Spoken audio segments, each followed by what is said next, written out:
At a glance, the iPhone 16 Pro Max doesn't look or feel much different from the preceded it, and perhaps that's not to be expected. The competitive game of smartphones is now one of inches. The question is, can the small or even invisible changes add up to something big? In the early going with the iPhone 16 Pro Max, I'd say the answer is yes. Design-wise, it's a doppelganger for the Apple 15 Pro Max, except it isn't.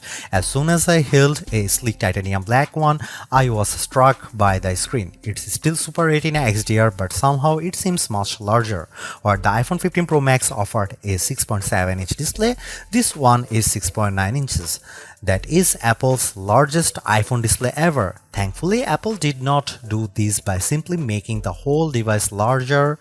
One way Apple gained so much visible screen real estate was by shrinking the black bezel surrounding it way down.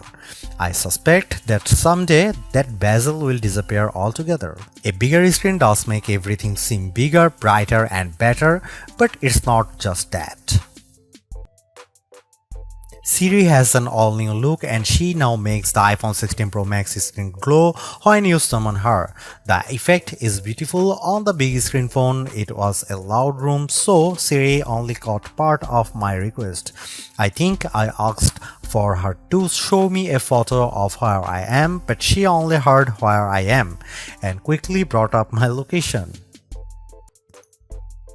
Is this the best iPhone Apple has ever made?